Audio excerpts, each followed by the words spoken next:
요즘 젊은 사람들 사이에서 유행하는 말이 있습니다. 다 들어보셨을 텐데 조물주 위에 건물주라는 말입니다. 그러니까 실제의 삶에서는 하나님보다도 건물주가 더 높아 보인다는 그런 뜻입니다. 건물주가 돼서 일하지 않아도 매달 꼬박꼬박 월세가 들어오는 삶, 이제 그게 최고의 성공이라는 것이죠. 어떻게 보면 참 웃기고도 슬픈 그런 우픈 이야기이지만 이게 지금 우리 사회가 꿈꾸는 이상향이 되어버렸습니다. 그런데 저는 이 말을 들을 때마다 한 가지 질문이 떠오릅니다. 일하지 않고 얻는 것, 그게 정말로 괜찮은 걸까? 이런 질문이 떠오릅니다. 오늘 우리가 함께 살펴볼 출애굽기 20장 15절 말씀, 도둑질하지 말라는 이 8번째 계명이 바로 그 질문에 대한 하나님의 대답이라고 할 수 있습니다. 7글자의 짧은 말씀이지만 이 말씀 안에는 하나님께서 우리의 삶에 기대하시는 놀라운 원리가 잘 담겨 있습니다. 그래서 오늘은 이 말씀을 우리가 3가지 방향에서 함께 살펴보고자 합니다. 먼저 첫 번째는 오늘 본문에서 말하는 도둑질이 과연 무엇인가 하는 것입니다. 사실 도둑질은 우리가 생각하는 것보다도 훨씬 더 우리 가까이에 있는 죄입니다. 그래서 도둑질의 역사는 인류의 역사만큼이나 깁니다. 성경에도 도둑질과 관련된 많은 이야기들이 있는데 예를 들면 이제 형의 장자권을 속여서 빼앗은 야곱의 이야기도 있고 또 여리고성을 함락하면서 그곳에 있는 모든 전리품은 사사로이 취하지 말고 모두 하나님께 드리라고 그렇게 명령을 하셨는데 그러지 않고 몰래 숨겨두었던 그런 아간의 범죄 이야기도 있습니다. 그런가 하면 이제 신약에도 그런 도둑질에 관한 이야기가 있죠. 하나님께 드리는 헌금을 온전히 드리지 않고 그중 일부를 빼놓고 거짓말을 했다가 결국 그날 하루에 부부가 모두 죽게 된 아나니아와 삽비라의 이야기도 있습니다. 이처럼 도둑질은 살인이나 간음보다도 훨씬 더 우리의 일상에 깊숙이 들어와 있는 그런 죄입니다. 그러니까 우리가 흔하게 짓는 그런 죄라고 할 수가 있는 것이죠. 역사적으로 모든 사회는 이런 도둑질을 금지해 왔습니다. 그러니까 함무라비 법전은 강도와 도둑에게 사형을 규정했고 이슬람 율법은 절도범의 손을 자르게 했습니다. 성경도 오늘 본문 말씀처럼 그렇게 도둑질을 금지하고 있는데 만약 물건을 도둑질했을 경우에는 몇 배로 그렇게 보상을 하도록 명령했고 만약 사람을 납치하거나 종으로 팔면 그러니까 사람을 도둑질한 경우에는 반드시 그 사람을 죽이라고 명령했습니다. 그러니까 이처럼 반드시 죽이라는 그 명령은 반대로 그 계명을 목숨을 걸고 지키라는 그런 의미가 담겨 있는 것입니다. 그런데 문제는 도둑질의 범위가 생각보다도 훨씬 더 넓다는 겁니다. 한번 우리가 솔직하게 생각해 보겠습니다. 비행기를 다 많이 타보셨을 텐데 비행기에서 이제 밤에 이제 그 비행기를 타게 되는 경우는 나눠주는 담요가 있죠. 비행기 안에서 담요를 나눠줍니다. 그러니까 밤에 비행기 안에 있는 이제 기온이 많이 내려가기 때문에 잠을 잘 때 춥지 말라고 담요를 하나씩 나눠줍니다. 그러면서 그 담요는 내릴 때 반납하라고 그렇게 이야기를 하죠. 승무원들이 그 담요는 내릴 때 꼭 반납하시고 나가라고 그렇게 이야기를 합니다. 그런데 옆자리에 앉아있는 어떤 승객이 이렇게 속삭이는 겁니다. 야, 그거 원래 표값에 다 포함되어 있는 거예요. 그러면 그 말을 듣는 순간 어떻게 될까요? 분명히 반납해야 된다고 했는데도 이미 다 포함되어 있는 거라며 이러면서 어느덧 담요가 나도 모르는 사이에 가방 속에 들어가 있는 걸 보게 됩니다. 그런가 하면 청년들 사이에서 흔한 것 중에 하나가 뭐냐면 인터넷에서 행하는 불법 다운로드입니다.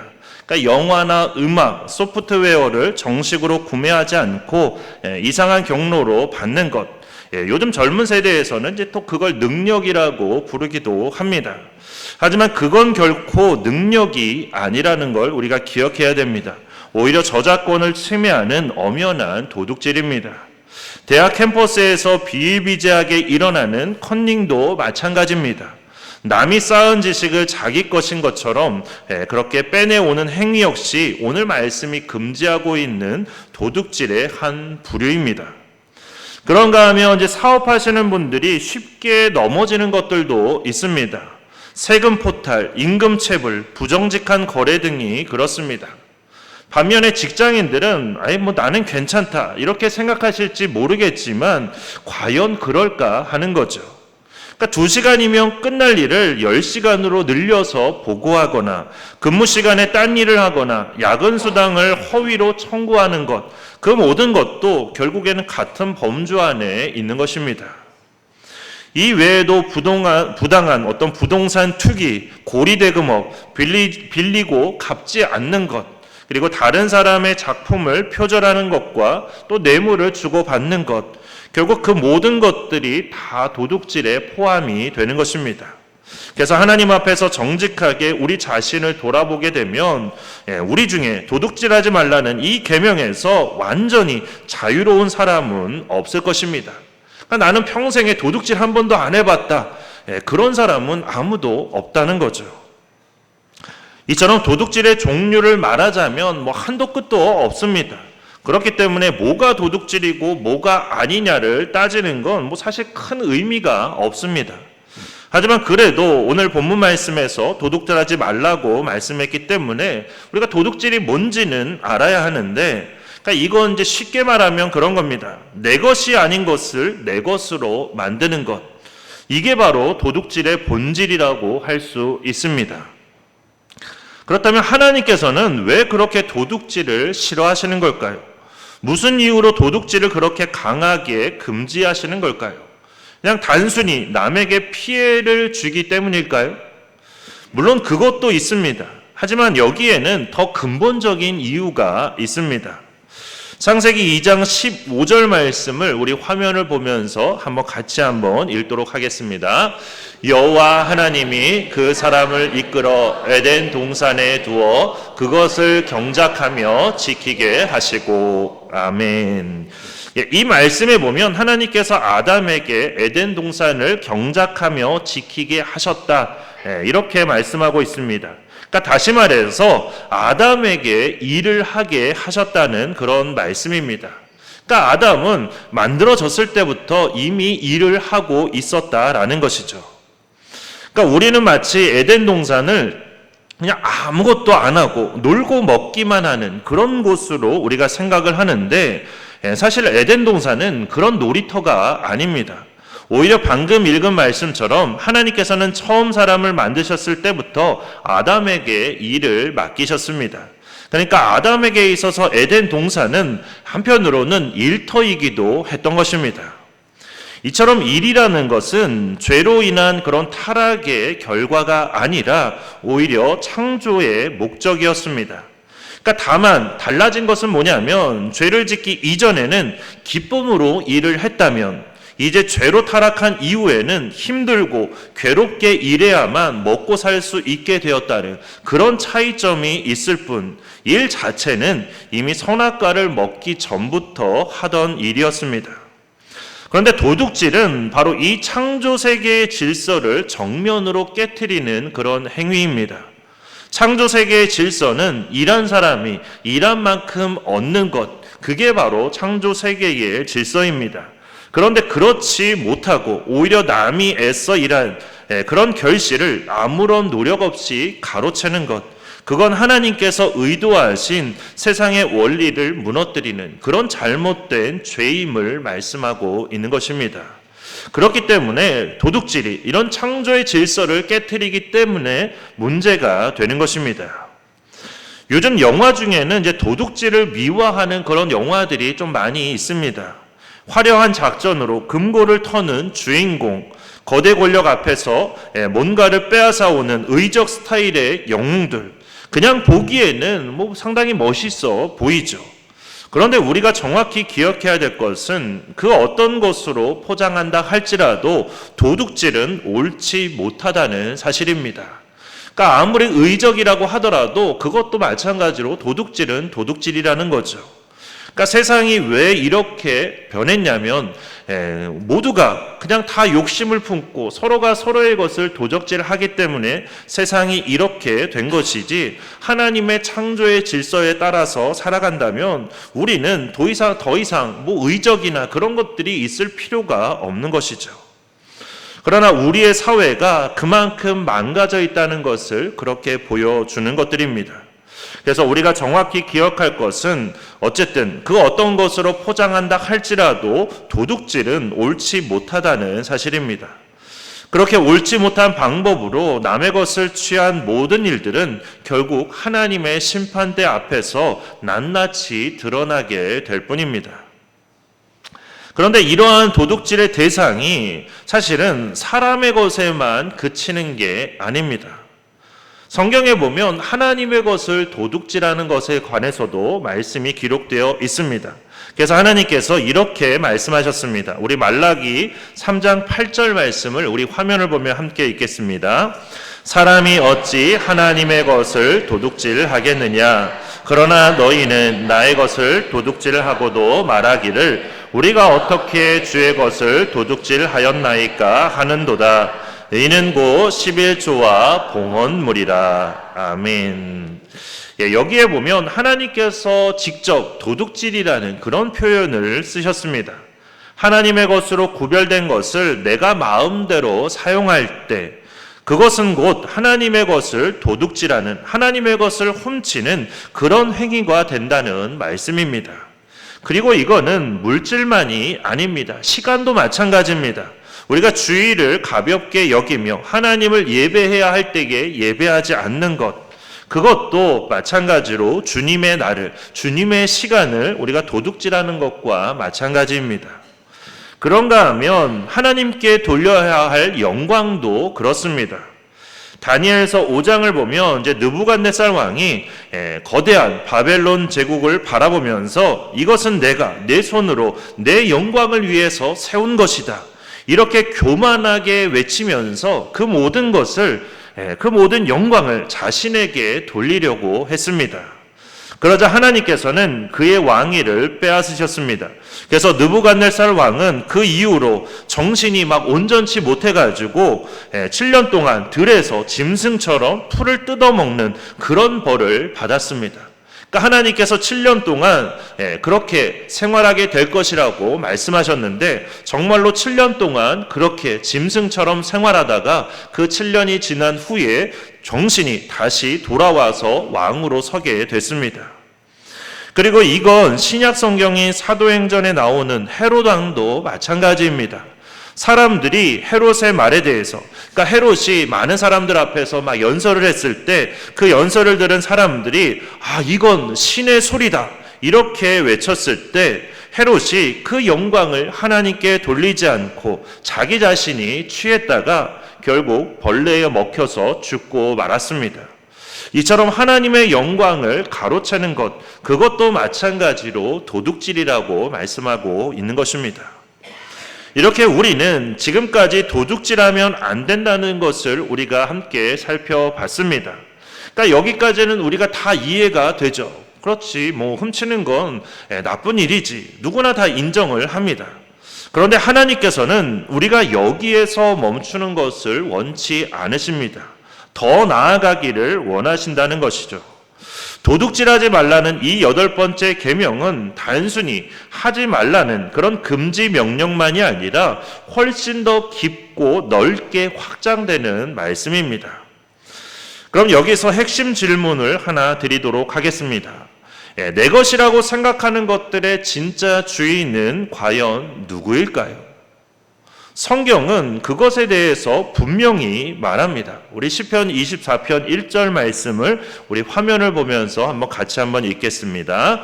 땅과 거기에 충만한 것과 세계와 그 가운데에 사는 자들은 다 여호와의 것이로다. 아멘. 이 말씀처럼 세상의 모든 것은 다 하나님의 것임을 말씀하고 있습니다.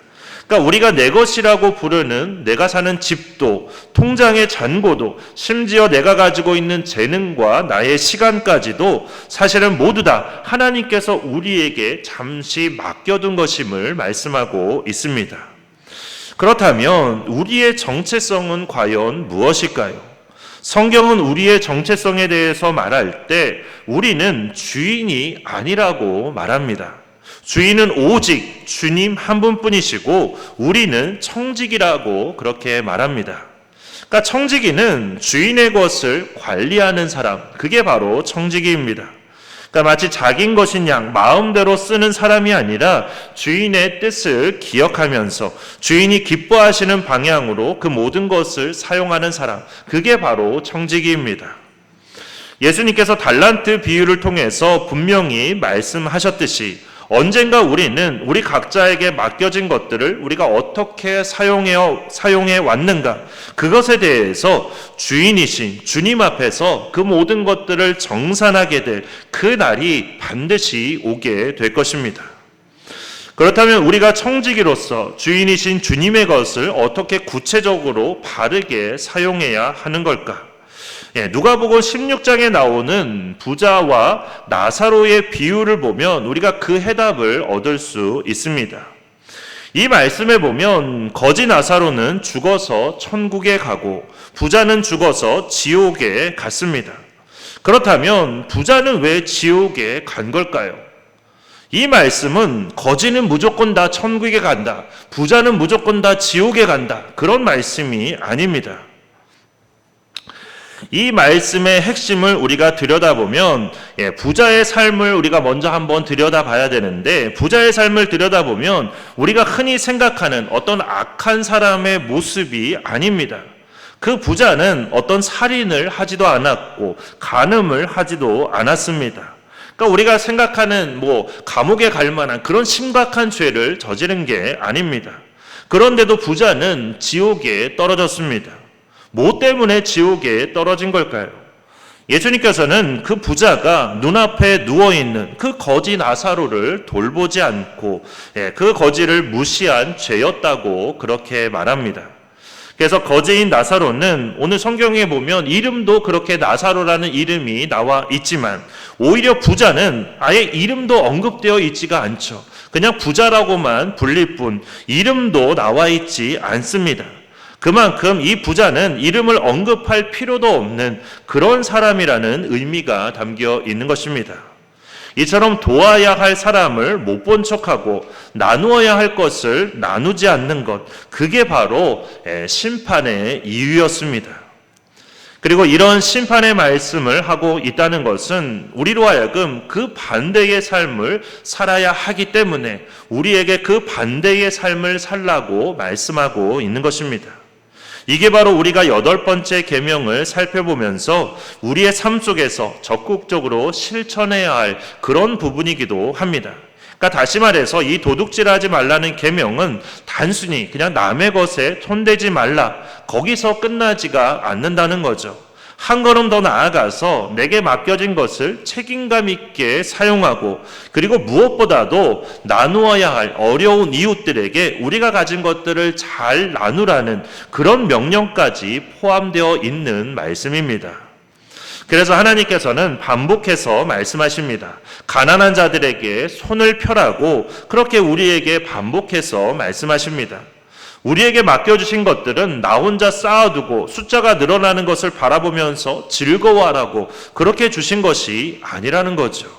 하나님 나라를 위해서, 부족한 이웃을 위해서 흘려보내고 나누어 주라고 우리에게 주신 것입니다.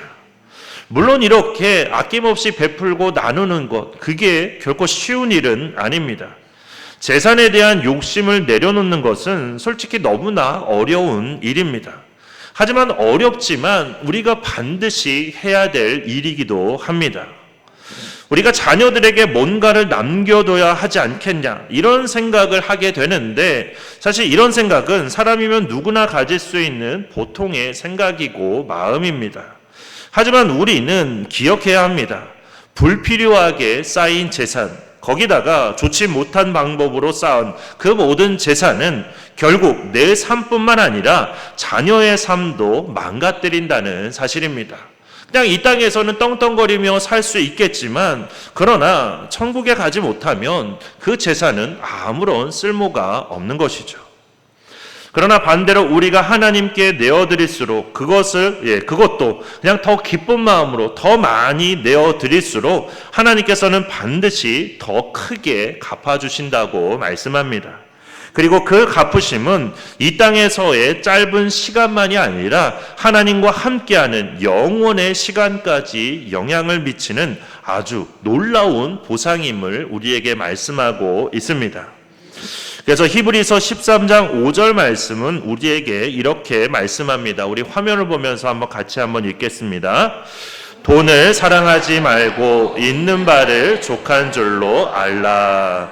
그러니까 자족하는 마음이 우리를 탐욕으로부터 지켜주기 때문에 자족하는 마음을 가지라는 거죠. 이미 우리가 가진 것들 하나님께서 충분히 주셨다. 그렇기 때문에 더 이상 욕심부리고 탐욕스러운 마음을 갖고 그러지 말고 만족하는 마음을 가지라는 그런 말씀입니다.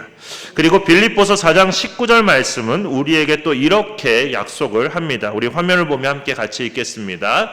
나의 하나님이 그리스도 예수 안에서 영광 가운데 그 풍성한 대로 너희 모든 쓸 것을 채우시리라. 아멘. 우리가 하나님께서 우리에게 주신 것에 만족하고 기뻐하며 살아갈 때 하나님께서는 우리의 삶을 오히려 부족함 없이 채워주신다는 거죠.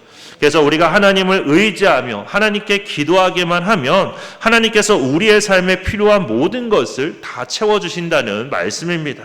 그렇기 때문에 없다고 걱정하고 염려하고 그러기 전에 하나님께 먼저 의지하고 기도하는 게 필요하다는 말씀입니다. 또한 에베소서 4장 28절은 우리에게 이렇게 명령합니다. 우리 같이 읽겠습니다. 도둑질하는 자는 다시 도둑질하지 말고 돌이켜 가난한 자에게 구제할 수 있도록 자기 손으로 수고하여 선한 일을 하라. 아멘. 이 말씀처럼 도둑질하던 자는 이제 더 이상 도둑질하지 말고 일해서 가난한 자를 구제하라고 말씀합니다. 왜냐하면 나누는 기쁨을 아는 사람은 더 이상 탐욕에 사로잡히지 않게 되기 때문에 그렇습니다. 우리의 삶을 이처럼 베풀고 나누어줄수록 우리의 삶이 더 자유로워지는데 이게 바로 하나님 나라의 역설입니다. 그러니까 하나님 나라는 내가 더 가지려고 욕심을 부리면 오히려 있는 것도 다 빼앗기게 되지만 그러나 나누어주면 나누어질수록 하나님께서 주시는 진정한 복과 은혜가 우리의 삶에 더 넘치게 된다는 것입니다. 이게 바로 하나님 나라가 가진 놀라운 역설의 진리입니다. 오늘 우리는 이 8번째 계명인 도둑질하지 말라는 말씀 앞에 우리가 서 있습니다. 이 계명은 우리가 앞서 본 것처럼 우리를 향한 세 겹의 요청을 담고 있습니다. 첫째로 남의 것을 탐내지 말라는 것입니다. 일하지 않고 얻으려는 욕심, 정직하지 않은 방법으로 이익을 취하려는 그런 모든 잘못된 시도를 내려놓으라는 말씀입니다. 그리고 둘째로 하나님의 것을 도둑질하지 말라는 말씀입니다. 이건 곧 하나님께 마땅히 돌려드려야 할 물질과 시간과 영광을 정직하게 구별해서 하나님께 온전히 드리라는 말씀입니다. 그리고 마지막 세 번째로 여기에서 더 나아가 청지기로 살 것을 우리에게 말씀하고 있습니다. 내게 있는 모든 것은 주님께서 나에게 맡기신 것으로 그 모든 것의 주인은 주님이심을 우리가 기억하며 어려운 가운데 있는 이들을 향해서 우리가 손을 펴고 나누며 흘려보내는 그런 삶을 실천하라는 말씀입니다. 이처럼 오늘 본문이 도둑질하지 말라는 이 말씀은 단순히 도둑질하지 않는 그런 인생만이 아니라 청지기로서 하나님께서 기뻐하시는 삶을 살라는 주님의 요청인 것입니다. 그렇게 다른 사람의 것을 훔치고자 하는 그런 모든 유혹을 우리가 물리쳐 이길 뿐만 아니라 더 나아가서 하나님의 것을 온전히 하나님께 드리는 그런 우리가 되고 또 청지기로서 하나님의 뜻에 따라서 어려운 이웃과 함께 나누며 그들을 돌보는 그런 우리 모두가 되기를 주님의 이름으로 축원합니다.